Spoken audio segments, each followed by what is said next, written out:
Got different size bins here for different commodities. We'll start off here on the right by the fuel barrels is our bin we use for wheat. After we harvest our wheat, we bring it here around that 15-16%, and we'll dry it down to between 12.5-13%. And we get a lot of benefits out of that. We get improved test weight. Vomitoxins are low.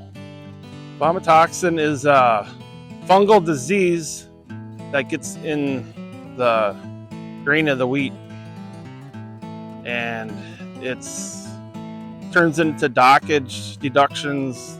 They test for it at all these wheat mills to see what the levels are. Vomitoxin happens when the grain is in wet, cool conditions. Grain is getting close to maturity.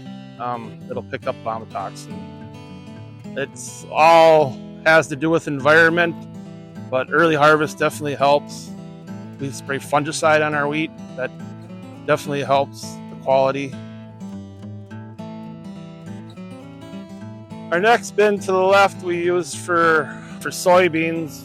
A lot of our soybeans that come in off the field are dry, and I got a pipe that comes off my big leg from the pit, dumps directly into that bin. A lot of the beans do not need to be dried. I try to stay away from drying soybeans because heat will fracture the bean and damage, and turns into split bean or FM, and these elevators we go to do not want any beans that are split. Our next piece of equipment is our tower dryer. All our corn and wheat is run through that dryer. We usually bring in our corn around 18 to 22%. When it gets dumped in the pit there, it goes up our big leg, and it goes into our small wet bin here right off to the left here. That's a 10,000 bushel bin. From there, that bin will feed it back up the leg, and it will fill our tower dryer. And the way our tower dryer works is there's sensors on top that when the grain level drops, it'll activate the sensors, which activates my unloading system. Kind of a unique thing because we can unload wet grain, wet corn, as the dryer is working.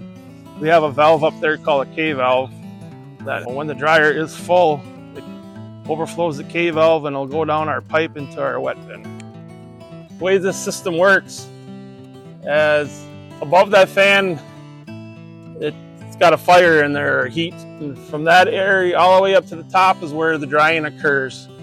When the grain gets below the fan, it's all gravity fed down. The unloading system, it's on a variable speed. That's how we kind of figure out how fast to run. We unload bushels per hour, depending on moisture coming in. Below the fan, what happens is the cool air is pulled in here, and any grain below the fan gets cooled with the air. So that by the time it makes it down here, I got cool grain before it gets fed into this conveyor. An average day for us at harvest, around that 18 to 20% is about 20,000 bushels a day. For us to complete harvest, there's no weather delays, no breakdowns, about 3 weeks. From there it goes. We have a series of grain pumps here, and they're basically a drag conveyor inside a double tube. The quality of grain is much better. You're not running an auger screw that kind of grinds and grinds and grinds corn. This is very gentle on corn. Where we go with our corn, they want quality corn. Quality corn starts with FM. You want your FM below 3%. The other thing with quality is test weight. You keep the grain in good condition, you get better test weight too.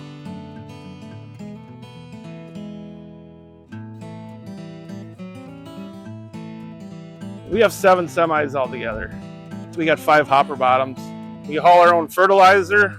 We go to the co-ops and pick it up locally with our tender trailer right here, and we bring it back to our farm and we spread it. We do all our own spreading.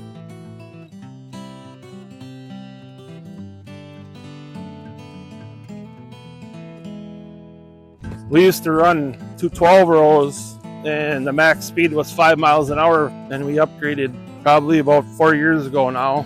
We went to a 16 row with just one planter. Just one planter, instead of going 5 miles an hour, you can go 10 miles an hour. We got a lot of different attachments on here for planting in conditions that haven't been disturbed yet. No-till. We got some sandier ground that you can plant right into. We can plant into heavier residue, corn on corn. Star wheel attachments. Moves the trash away for the seed trench. Apply nitrogen through this type of system on precision planting. We put our nitrogen 2 inches off to the side. Plant, get that little blast of fertilizer as the root develops. The vacuum planter, the grain is blowing down into these little mini seed boxes. You can fill 100 units of seed in here.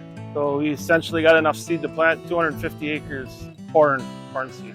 Beans, we do use it on beans. You can plant about 100 acres of beans.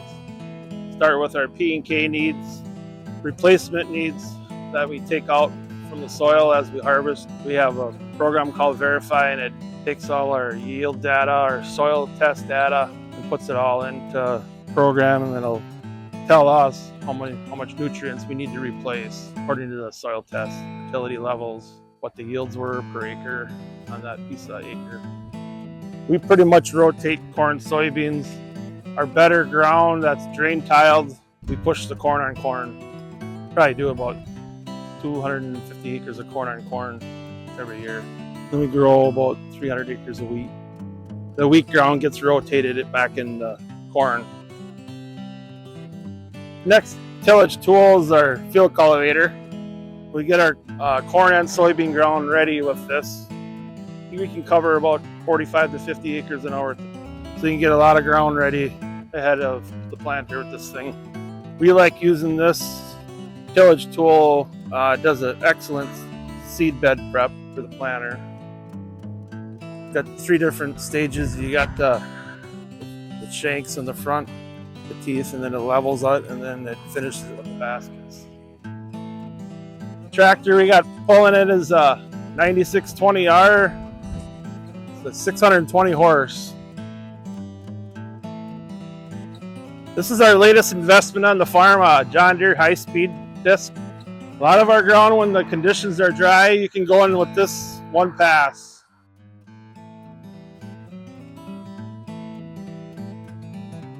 Two rows of concave blades. First row is the notched, and then it goes one way at a, not quite a 45, maybe like a 20 to 30 degree angle. Then it takes the dirt and throws it the other way.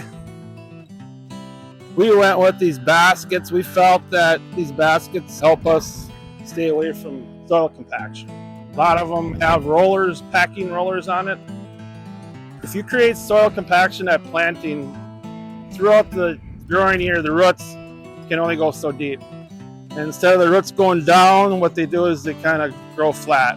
When there's a compaction layer, the ground gets like concrete right at the compaction layer, a couple inches down.